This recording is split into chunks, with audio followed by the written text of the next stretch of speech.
झाला.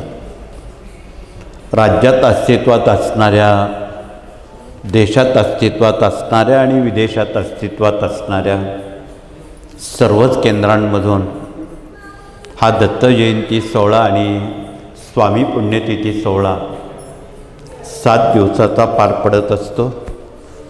आणि याचं औचित्य ठेवून देशात आणि राज्यात सुमारे 50 लाखापेक्षा अधिक भाविक आज या श्री गुरुचरित्र भक्तियात्रेत, ज्ञानयात्रेत सहभाग घेत आहेत. त्यामुळं इथे गर्दी प्रमाणात आहे. कारण या कार्यानं गेल्या 80 वर्षात या भक्तीचं विकेंद्रीकरण करून सारं लक्ष गाव पातळीवर, गाव तेथे केंद्र आणि घर तेथे सेवेकरी. जर ही योजना कार्यान्वित केली नसती तर या दिंडोरी गावात एवढ्या लाखो करोडो भाविकांना उभं राहायलासुद्धा जागा मिळाली नसती. म्हणून भक्तीचं विकेंद्रीकरण करून आणि प्रत्येकाला घर बसल्या आणि आपल्या गावामध्ये स्वामींच्या सर्व प्रकारच्या सेवा उपलब्ध व्हाव्यात, म्हणून हा मूलभूत उद्देश या कार्यानं अंगीकारलेला आहे. आत्ताच आपणाला मुकुंदरावांनी कार्याचा अंतरंग आपणापर्यंत पोचवण्याचा प्रयत्न केला की स्वामींनाच कलियुगात का भजायचं. स्वामी हे कलियुगाचे चालक, पालक, मालक, आपला श्वाससुद्धा स्वामीच आहेत. एवढं आपण स्वामींना मानतो आणि त्यांचं नाव घेऊन आपली जीवन नौका पुढे चालवत असतो. म्हणून तनानं मानानं सर्वार्थानं स्वामी सेवेमध्ये आपल्याचं इतरांनाही त्यात आपण आणणं हा एक पुण्याचा भाग आहे. दिव्यानं दिवा लावणं, ज्योतीनं ज्योत लावणं. ज्या कुटुंबियांना बहुविध समस्या आहेत, इथे गुरुवार रविवारी जनता दरबार भरवला जातो आणि त्या जनता दरबारातून जगातून, देशातून, राज्यातून, गावातून असंख्य कुटुंबीय रडत येतात. कुणाच्या अनेक प्रकारच्या समस्या असू शकतात. मुलाबाळांच्या शिक्षणाच्या समस्या आहेत, तर मुलं हट्टपणा करतात, ऐकत नाही. शिक्षणाच्या समस्या आहेत, नोकरीच्या समस्या आहेत, विवाहाच्या समस्या आहेत, आजारपणाच्या समस्या आहेत, अपत्याच्या समस्या आहेत, घरकुलांच्या समस्या आहेत आणि सर्वात महत्त्वाची मनःशांतीची समस्या आहे. या सर्व समस्यामुक्त आणि चिंतामुक्त जीवन जगायचं असेल तर स्वामी कार्याशिवाय पर्याय नाही. म्हणून या सर्व स्तरावर या कार्यातून सतत मार्गदर्शन केलं जातं, तेही विनामूल्य. आणि त्याचे विभागवाईज जबाबदाऱ्या प्रत्येकावर दिलेल्या आहेत, भगिनींवर दिलेल्या आहेत, पुरुषांवर दिलेल्या आहेत. या कार्यात असणारे आबाल वृद्ध हे सर्व सहभागी होत आहेत. लाखो हात ज्यावेळी कार्याला हातभार लावतात तेव्हा हा जगन्नाथाचा रथ ओढला जातो. हा स्वामी कार्य म्हणजे जगन्नाथाचा रथ आहे. आणि याची सुरुवात वय वर्ष 5 ते 18 या वयोगटापासून जर आपण सुरू केली, पुढे सांगण्याची गरज नाही. कारण प्रत्येकाला वाटतं की आपली पुढील पिढी आपला सांभाळ करणारी श्रावण बाळासारखी असावी, सेवा करणारी पुंडलिकासारखी असावी. म्हणून या कार्यात आमचे गुरुजन लोक सातत्यानं काम करत आहेत. प्रत्येक शाळा विद्यापीठांवर जाऊन विद्यार्थ्यांनी कसं शिकावं, कसं घडावं, शिक्षकांनी कसं शिकवावं, पालकांनी कसं वागावं, या सर्व तिघही लोकांना शिक्षक, पालक आणि विद्यार्थी यांना जर आपण सांभाळलं तर एक प्रकारची ही धर्म आणि संस्कृती आणि देश निश्चितपणे घडला जाईल. खरं तर संस्कार केले तर संस्कृती टिकेल, संस्कृती टिकली तर धर्म टिकेल आणि धर्म टिकला तरच देश टिकेल. या उक्तीनुसार या कार्यातून आमचे गुरुजन प्रतिनिधी सातत्यानं गावोगावी याचा प्रचार प्रसार कोवळ्या मनावर रुजवत आहे की जेणेकरून आपलं जे म्हातारपण आहे ते पुढील पिढीवर अवलंबून आहे. आणि त्यांना जर आपण चांगले संस्कार केले तर वृद्धाश्रममुक्त महाराष्ट्र, वृद्धाश्रममुक्त भारत झाल्याशिवाय राहणार नाही. म्हणून आपणाला न कळत धर्माचं, देशाचं, कुटुंबियांचं काम वेगळ्या पद्धतीनं संस्कार या हत्यारानं आपणाला निश्चितपणे करता येईल यात दुमत नाही. खरं तर पुढील पिढी ही देशाची खरी संपत्ती आहे. आपण एकमेकांना विचारतो, भगिनी एकमेकींना विचारतात, का हो तुम्हाला मुलं बाळं किती आहेत? तुम्ही असं का विचारत नाही की तुम्हाला सोनं, नाणं, गाड्या, घोड्या, ऐश्वर्य हे कोण विचारत नाही. लोकांना त्याची जरूर पण नाही. परंतु आदबीनं विचारलं जातं की तुम्हाला मुलं बाळं किती आहेत. याचा अर्थ असा की ही देशाची खरी संपत्ती आहे आणि ह्या संपत्तीला जपणं, जोपासणं आणि त्यावर संस्कार करणं हे सर्व पालकांचं, गुरुजनांचं कर्तव्य आहे. कारण मनुष्य जन्माला येताना तो एक मातीचा तथा मासाचा गोळा म्हणून आईच्या उदरातून जन्म घेतो. तो उपजत ज्ञानी नसतो. त्याला खूप घडवावं लागतं, त्याला खूप शिकवावं लागतं, त्याला खूप आकार द्यावा लागतो, तेव्हा त्याचा मानव होतो. अशा मानवजातीला खरे मूळ 5 गुरु असल्याशिवाय तो मानव होऊ शकत नाही. त्यातले पहिले गुरु जन्मदाते आईवडील आहेत. आणि आईवडील लालन पालन संगोपनापर्यंत त्या मुलाची काळजी घेतात, त्याला घडवतात, आकार देतात. तदनंतर त्या मुलांना आपण प्राथमिक शाळेत पाठवतो. प्राथमिक शाळेत मार्गदर्शन करणारे द्वितीय गुरु तथा दुसरे गुरु प्राथमिक शिक्षण शिकवणारे आहेत. ते त्यांना आकार देण्याचं काम, घडवण्याचं काम करत असतात. तोही कालावधी संपला की आपण तिसऱ्या गुरूंकडे उच्च शिक्षणासाठी पाठवतो. ते तिसरे गुरु होय. हे तिसरे गुरु त्याला उच्च शिक्षण देऊन देशाचा आदर्श नागरिक बनवण्याचा सातत्यानं त्यांचा प्रयत्न असतो. म्हणून त्याला योग्य ते प्रशिक्षण देऊन, मार्गदर्शन करून त्याला आदर्श नागरिक ही संज्ञा बहाल करण्यासाठी मेहनत घेतात. तोही कालावधी संपला की चौथे गुरु पायावर उभं करणारे. स्वाभाविक शिक्षण संपल्यानंतर तो त्याच्या पायावर उभा राहतो. पायावर उभं करणारे मग त्यात नोकरी आहे, उद्योग आहे, व्यवसाय आहे, यात मार्गदर्शन करणारे हे चौथे गुरु आहेत. हाही कालावधी संपला की ज्यावेळी तो स्वावलंबी होतो, स्वतःच्या पायावर उभा राहतो, त्यावेळी पालक त्याला आणखी एक जबाबदारी देतात, गृहस्थाश्रमाची. त्याला गृहस्थाश्रमी बनवतात आणि तो गृहस्थाश्रमी झाल्यावर तो संसाराचा भार वाहता वाहता तो म्हातारा होतो. काही केल्यानं हा संसाराचा भार कमी होत नाही, तो वाढतच जातो. त्या निमित्तानं कुठे मनशांती मिळेल म्हणून अनेक कुटुंब, अनेक विचारी लोक कुठल्या तरी धाम निवडतात. इथे मनशांती मिळेल, तिथे मनशांती मिळेल. मग 4 धाम आहेत, 8 धाम आहेत, अनेक तीर्थक्षेत्र आहेत.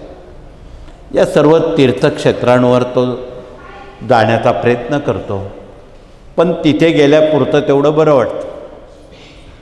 घरी आला, ये रे माझ्या मागल्या. हे उत्तर शोधण्यासाठी आपण खरं तर इथे आलेलो आहात. आणि मग आपणाला 5व्या गुरूंचा वेध लागतो. 5व्या गुरूंचं काम आहे हरवलेली मनशांती अध्यात्मातून ती पोचवणं किंवा प्राप्त करून देणं. अर्थात मनशांती ही बाजारात पैसे देऊन विकत मिळत नाही, ते अध्यात्माशिवाय मिळत नाही. म्हणून अध्यात्मात योग्य मार्गदर्शन करणारे 5वे गुरु ज्या मानवजातीला लाभतील तो खऱ्या अर्थानं मानव होण्यास पात्र ठरेल. म्हणून मानव होण्याच्या ह्या 5 गुरूंच्या संज्ञा आहे आणि ह्या जर आपण नीट समजावून घेतल्या तर यात सारं काही आलेलं आहे, जीवनाचा सारच त्यात आलेला आहे. म्हणून या 5 गुरूंची ही 5 कामं वेगवेगळी आहेत आणि या विश्वाच्या राहाडगाडग्यामध्ये आपण त्यातून प्रवास करत असतो.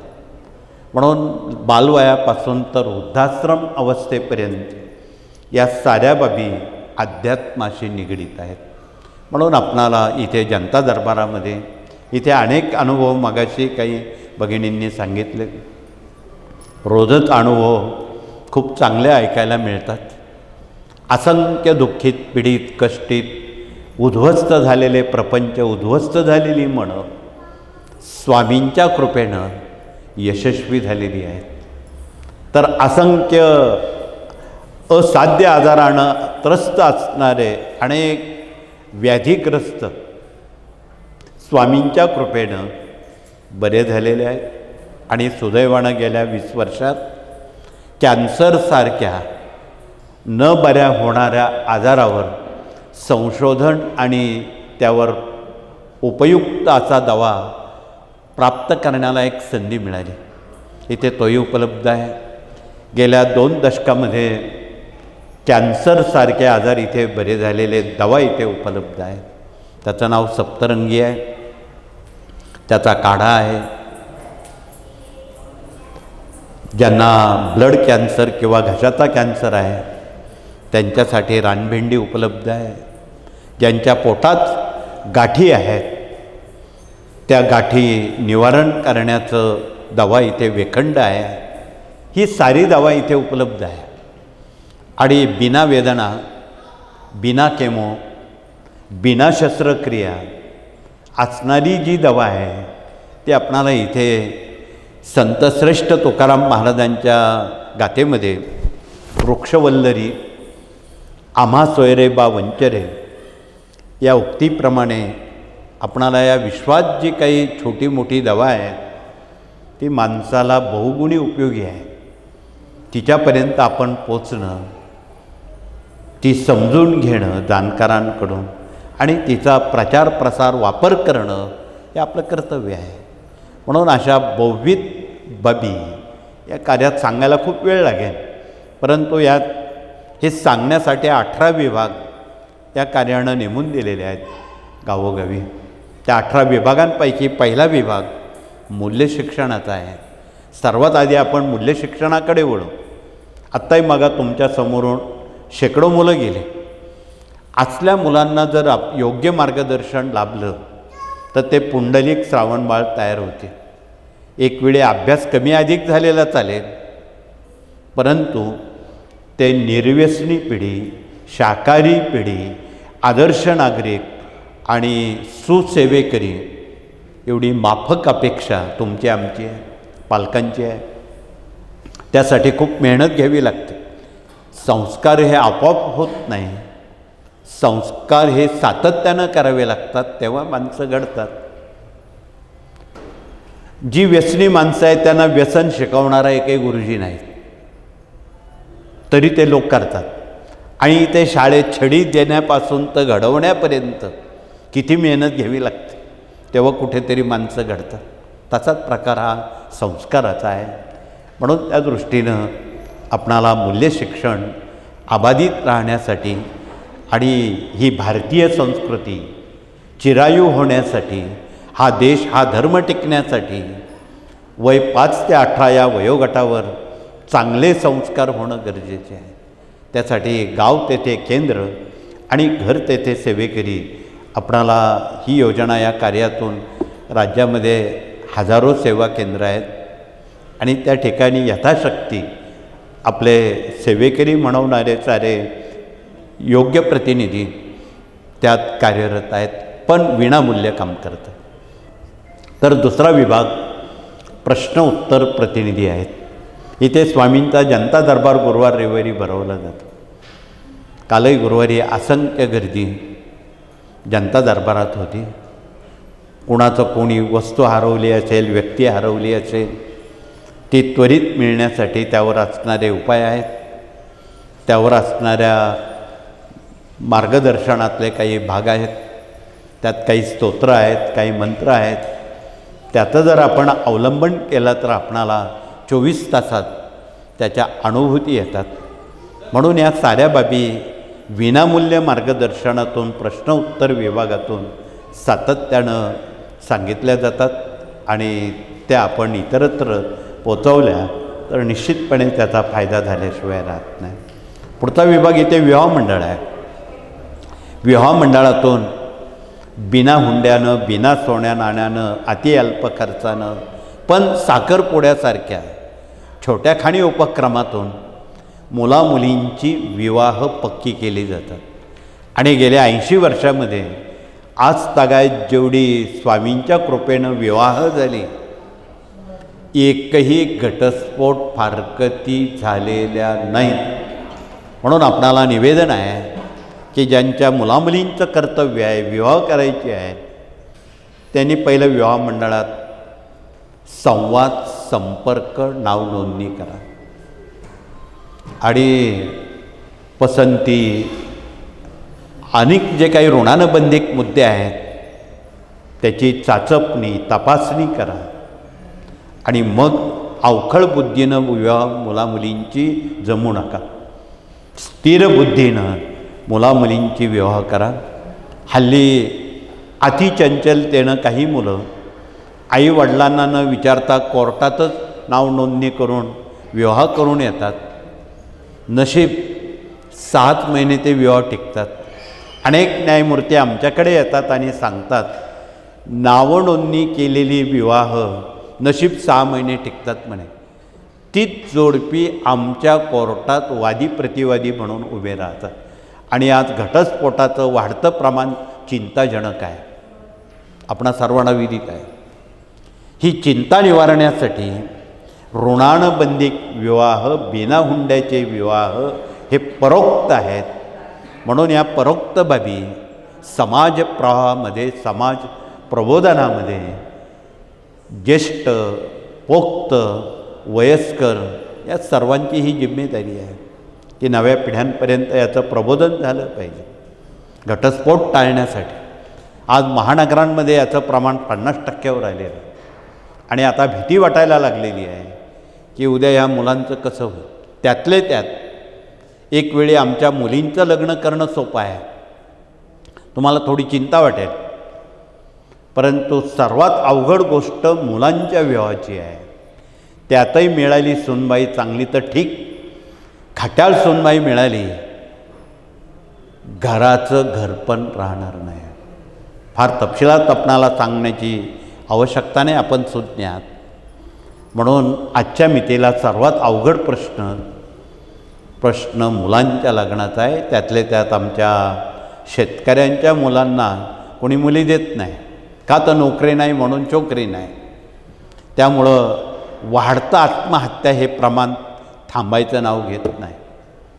म्हणून या सामाजिक या सर्व बाबी आपणापर्यंत निक्षून सांगणं आणि गावोगावी विवाह मंडळं, प्रबोधन मंडळं निर्माण करणं, मनाला धीर देणारी माणसं तयार करणं याची आज भविष्यकाळात नितांत जरूर आहे.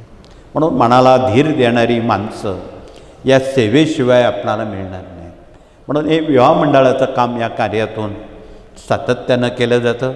कृपया आपल्यात बसलेल्यांना ज्यांना आवड आहे त्यांनी अवश्य आपल्या गावी, आपल्या तालुक्यात, आपल्या जिल्ह्यामध्ये विवाह मंडळाचा ध्यास घेऊन कृपया काम करावं. निश्चितपणे आपणाला यश येईल, आशीर्वाद स्वामी देतील. या सर्व बाबी प्रकर्षानं जनतेपर्यंत या कार्यातून काय काय कामं केली जातात आणि काय करायची असतात याचा हा उल्लेख प्राथमिक पहिल्या दिवशी करणं हे आद्य कर्तव्य आहे. तर पुढचा विभाग आरोग्य संविधान आहे. या कार्यात डॉक्टर लोक बऱ्याच मोठ्या प्रमाणात कामाला लागलेले आहेत आणि आत्ताच सांगितलेलं जी कॅन्सरसारखे असाध्य आजार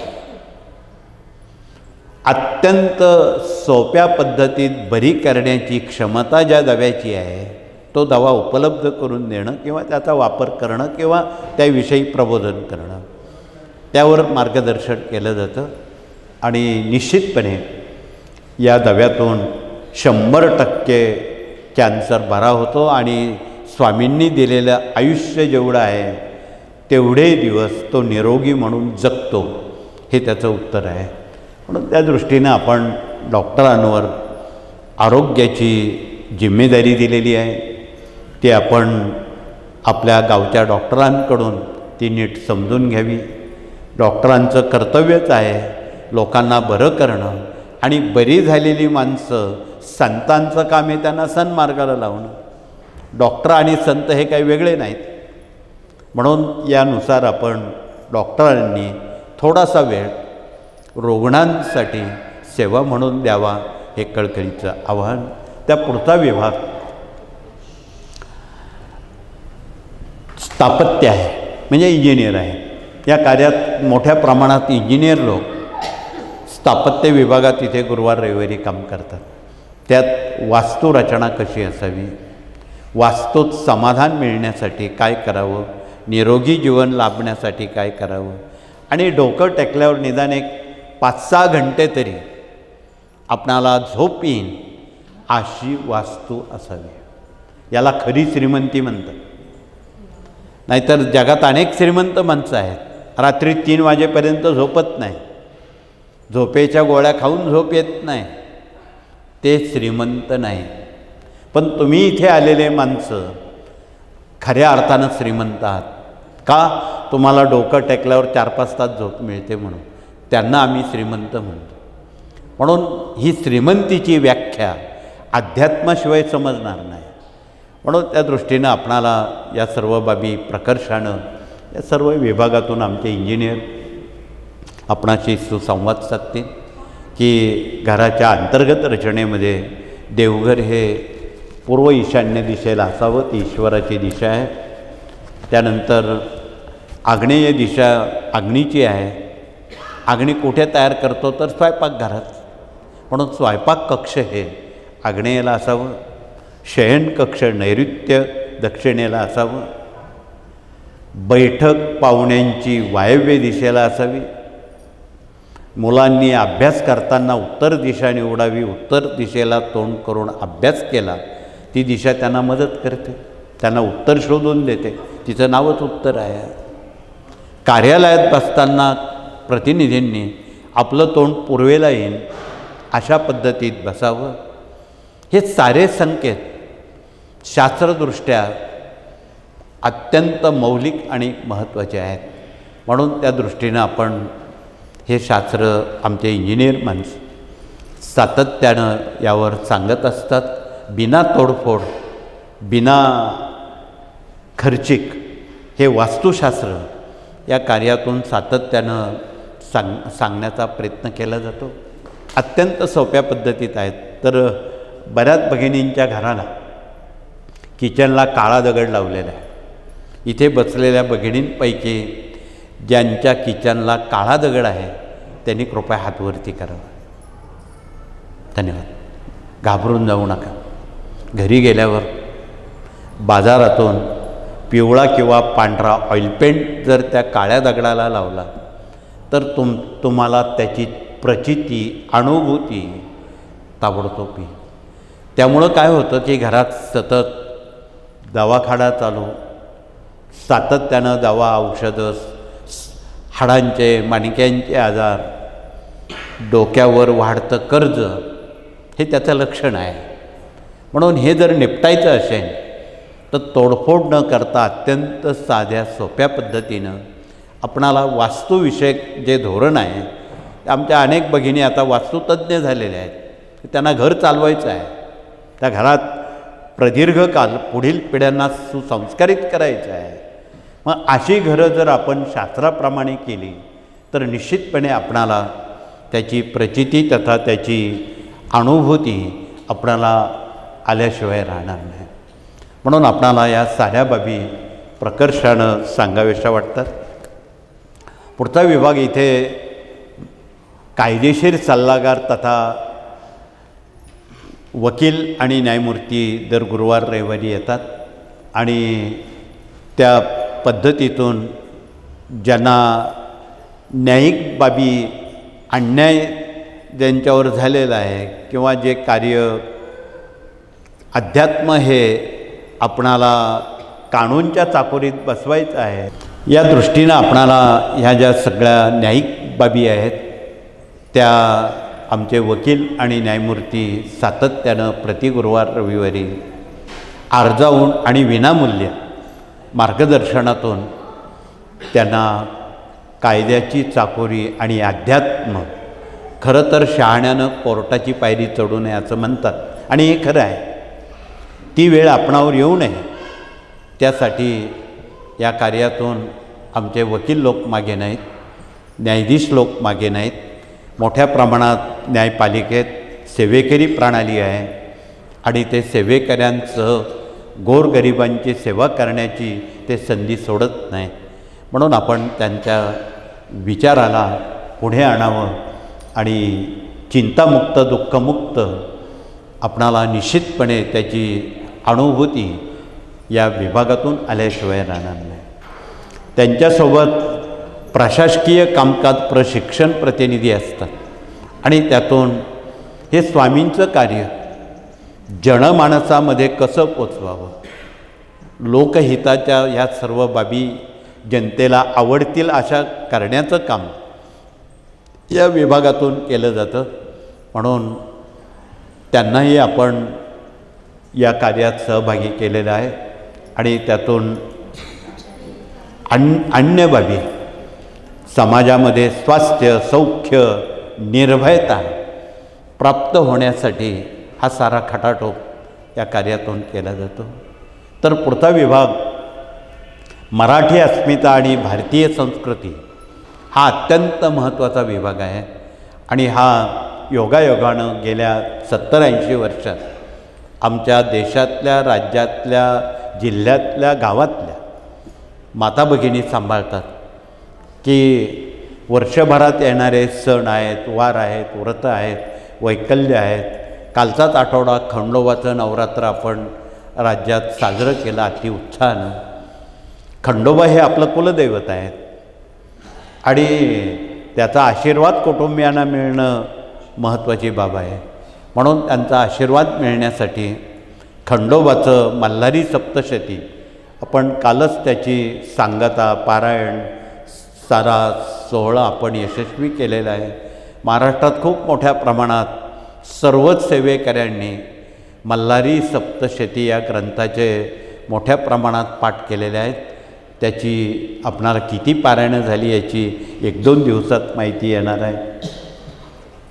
आजपासून अखंड जप, यज्ञ, नामसप्ताह, दत्तनवरात्र सुरू होत आहे आणि या दत्तनवरात्रात सुमारे 55 लाख सेवेकरी राज्यामध्ये केंद्रनिहाय कुठे 100, कुठे 50, कुठे 200, कुठे 1000 अशा पटीनं बसलेले आहेत आणि खूप मोठ्या प्रमाणात हा गुरुचरित्र 5वा वेद याचं पठण सर्वजण भगिनींचं करतायत आणि यात विशेषतः भगिनी वर्गाची संख्या पुरुषांच्या दुपटीनं नव्हे जास्त आहे.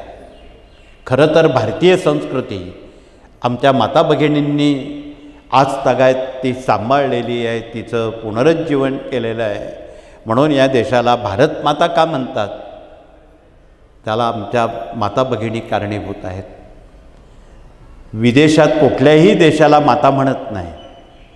महासत्ता असणारा अमेरिका त्याला कोणी माता म्हणत नाही. प्रगतीपथावर असणारा जर्मनी, जपान आहे त्याला कोणी माता म्हणत नाही. परंतु भारतालाच का म्हणतात, त्याला कारण आमच्या माता भगिनी आहेत. म्हणून भारतीय संस्कृती सण, वार, व्रत, वैकल्य, कुलधर्म, कुलाचार, देवी, गोत्र, खंडोबा या साऱ्या बारीक सारीक बाबी आमच्या भगिनींनी सांभाळलेल्या आहेत आणि ती जिम्मेदारी आपणाला पुढील पिढ्यांवर द्यायची आहे. उद्या कॉन्व्हेंटमध्ये शिकणारी जी नवी पिढी आहे त्यांना हे कोण सांगेल? शाळेत तर काही शिकवलं जाणार नाही. शाळेत कुणी हे शिकवत नाही. तुमचं गोत्र काय आहे, देवी काय आहे, खंडोबा काय आहे, नातं गोतंसुद्धा शिकवत नाही. मामा कोणाला म्हणावं, आत्या कोणाला म्हणावं, मावशी कोणाला म्हणावं, याचंसुद्धा प्रशिक्षण विभक्त कुटुंबात जन्माला आलेल्या नव्या पिढ्यांना शिकवण्याची वेळ आलेली आहे. चुलते काके कोणाला म्हणतात ते आता नव्या पिढ्यांना माहीत नाही. असे अनेक प्रश्न नव्यानं निर्माण होत आहे. विभक्त विभक्त कुटुंब यातून फायद्याऐवजी तोटेच आहेत. आणि ही सारी वस्तुस्थिती समाज प्रवाहामध्ये स्वास्थ्य, सौख्य, समाधान जनतेपर्यंत देण्यासाठी या कार्यातल्या आमच्या साऱ्या भगिनी स्वतःचा थोडासा वेळ खर्ची घालून मराठी अस्मिता हा विभाग सांभाळतात. मराठी अस्मितेत अनेक मुद्दे आहेत, परंतु त्यातले 2 मुद्दे महत्त्वाचे आहेत. अनेक भगिनी इथे दर गुरुवार रविवारी 2 प्रश्न घेऊन येतात. एक, कुटुंबातली व्यसनाधीनता. अनेक काही कुटुंबातले सदस्य कुठलं तरी व्यसन करतात. मद्यपान असेल, धूम्रपान असेल, बिडी काडी, तंबाखू असेल, अन्य असतील, बाजारात नवी आलेले व्यसनांपैकी काही व्यसन आहेत. काही केल्यानं ती व्यसनं त्यांची सुटत नाही. म्हणून कंटाळलेल्या भगिनी स्वामींकडे येतात. त्यांना मार्गदर्शन केलं जातं की तुम्ही शंकराच्या पिंडीवर महिम्न किंवा रुद्र वाचून पाण्याचा अभिषेक करून ते तीर्थ म्हणून त्या सदस्यांना ते दिलं, हट्टी तापट लोकांना दिलं. साधारण 40 दिवसात 100% ती माणसं शाकाहारी निर्व्यसनी होतात. देवाकडे मागून मागून काय मागावं? काय मागणार तुम्ही मागून मागून?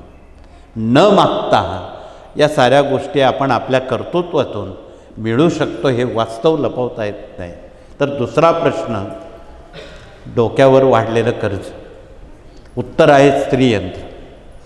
इथे बसलेल्या घरी असलेल्या असंख्य भगिनी स्त्रीयंत्राच्या उपासक आहेत, अभ्यासक आहेत आणि सातत्यानं आणि नैमित्तिक दिनचर्येमध्ये स्त्रीयंत्राशिवाय त्यांना दुसरं काही ठाऊक नाही. म्हणून स्त्रीयंत्र हे लक्ष्मीनारायणांचं आसन आहे.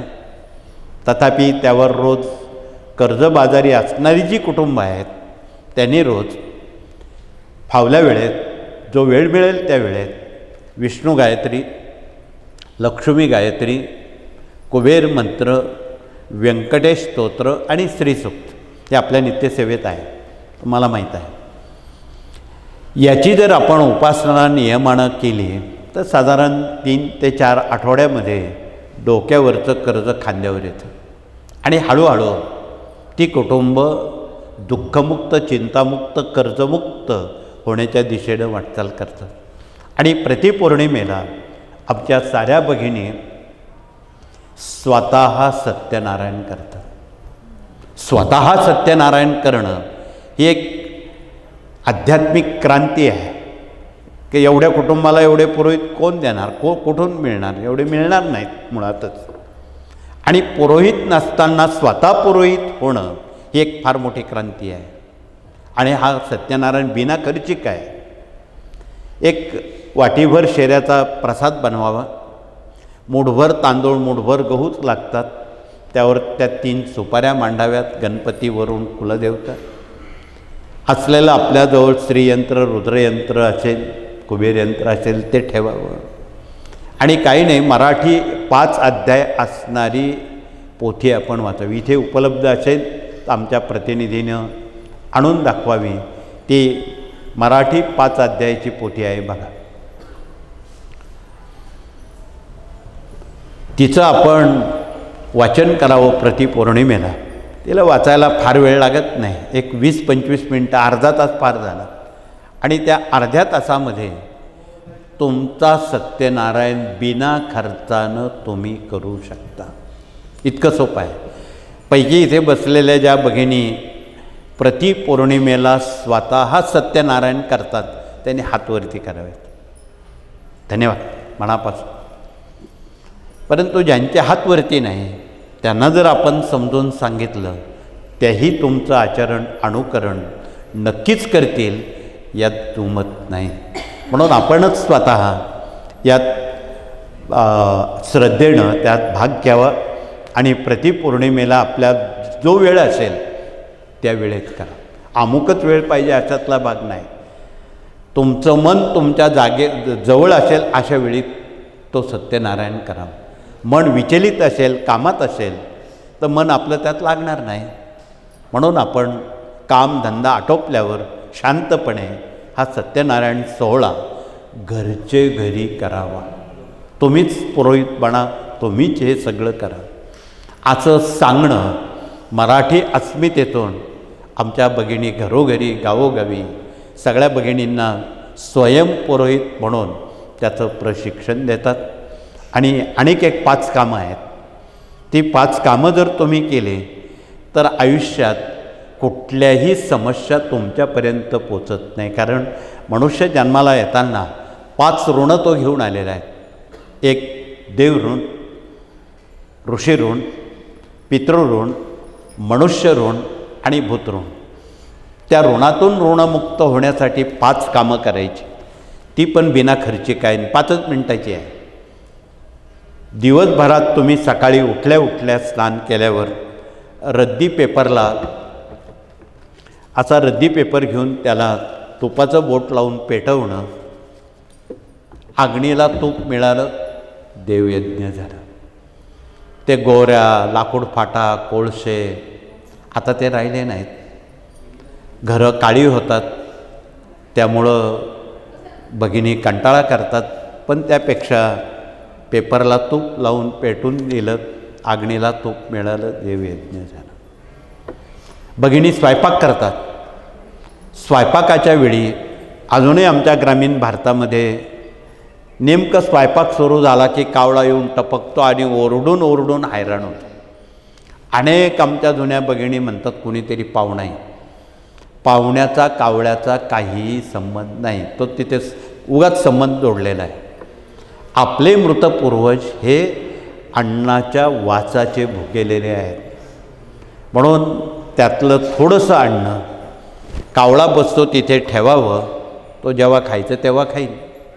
आपण स्वयंपाक केल्यावर कावळ्याला घासभर अन्न देणं त्याला पितृयज्ञ म्हणतात. तेवढंच अन्न फावल्या वेळेत गाईला देणं त्याला ऋषीयज्ञ म्हणतात. 3 कामं झाली. 4थं, दिवसभरात कोणाला तरी चहा पाणी देतो तथा भोजन देतो. दिवसभरात चांगल्या व्यक्तीला भोजन देणं तथा लहान मुलांना गोळी बिस्किट देणं त्याला मनुष्ययज्ञ म्हणतात. ही 5 कामं. 5वं, 2 दाणे मुंग्यांना कोपऱ्यात साखर घालणं याला भूतयज्ञ म्हणतात. मुंगीला साखर विशेष प्रिय आहे. परंतु जगात अशी काही माणसं आहेत त्यांच्या हातून मुंग्या साखर खात नाही. अशी काही घरं आहेत की मुंग्या तिथे साखर उचलत नाही. पण मुंगीला जे ज्ञान आहे ते अजून कुठल्याही पंडिताला नाही. म्हणून आमच्या मुक्ताबाईंनी, आमच्या श्री संतांनी त्यावर 700 श्लोक लिहिलेले आहेत. मुंगी उडाली आकाशी, तिने गिळले सूर्याशी. मुंगीला एवढी परीक्षा आहे, तिचं डोकं केवढं, त्यात तिचा मेंदू केवढा, पण चालताना सरळ रेषेत चालते. म्हाताऱ्या मुंग्यांना अन्नपुरवठा करते, म्हाताऱ्या मुंग्यांना सांभाळून घेते, त्याला मुंगी म्हणतात. आजची पिढी मुंगीसारखी वागते का? म्हणून त्यासाठी हा सर्व सांगण्याचा खटाटोप आहे. आणि म्हणून त्यासाठी आपण पंचमहायज्ञाचं नाव गोंडच दिलेलं आहे. पंचमहायज्ञ. गाईला घासभर आणणं, कावळ्याला घासभर आणणं, मुंग्यांना साखर, अग्नीला तूप, या 5 गोष्टी जर आपण करण्याची संधी कुटुंबात कोणीतरी एक का होईना प्रतिनिधींनी रोज या बाबी कराव्यात. शहरातसुद्धा अजून जनावरं आहेत, अजूनही मोठ्या महानगरांमध्ये मोकाट जनावरं त्यात गायी आहेत. पण असंख्य लोकप्रतिनिधींना ही चिंता नाही. गाड्यांना पार्किंग व्यवस्था आहे. मोकाट जनावरांना जर एखाद्या ठिकाणी गोठा बांधून दिला तिथे ते जनावरं थांबतील. असंख्य भगिनी तिथे जागेवर त्यांना घास देतील, अन्न देतील, सेवा शुश्रूषा करतील.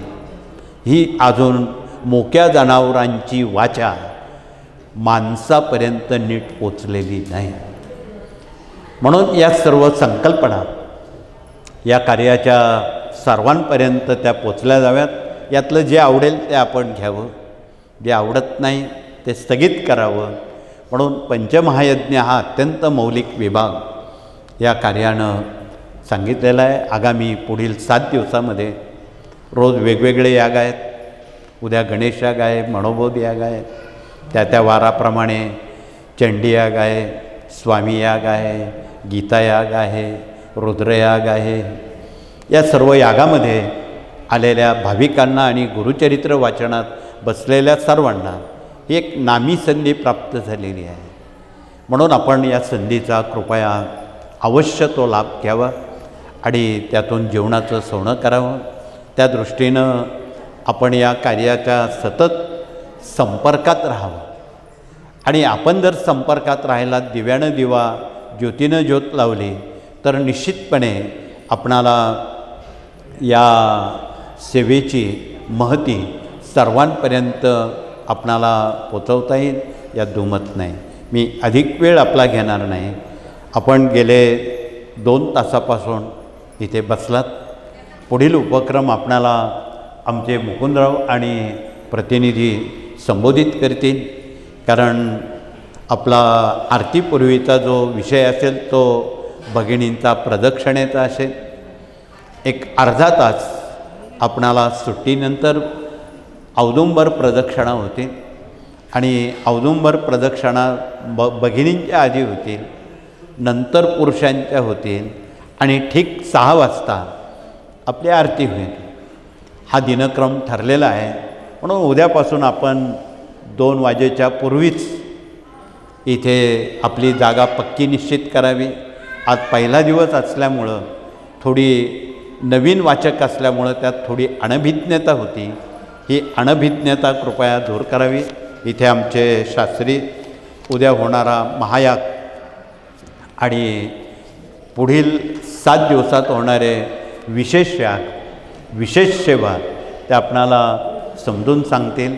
नंतर आपण प्रदक्षिणेच्या वेळेत आपण औदुंबर यज्ञभूमीला प्रदक्षिणा करणार आहात. तोपर्यंत आज घर्षणातून निर्माण केलेला आगडी स्थापित देवता आणि स्थापन देवतेंचं अनन्यसाधारण महत्त्व त्या विषयावर शास्त्री बोलतील. पुनश्च आपणा सर्वांना आजच्या शुभेच्छा देऊन आपण दिव्यानं दिवा ज्योतीनं ज्योत लावा. महिन्याकाठी 10 सेवेकरी 10 कुटुंब आपण घडवा. त्यांच्यापर्यंत हे स्वामी चरित्र सारामृत 11 माळा जप ही सेवा आपण पोचवा. त्यातलं 10% पुण्य आपल्याला निश्चित मिळेल ही खात्री आपण बाळगावी. एवढंच सांगून पुन्हा एकदा आपणाला शुभेच्छा देतो. या ठिकाणी थांबतो. श्री स्वामी समर्थ.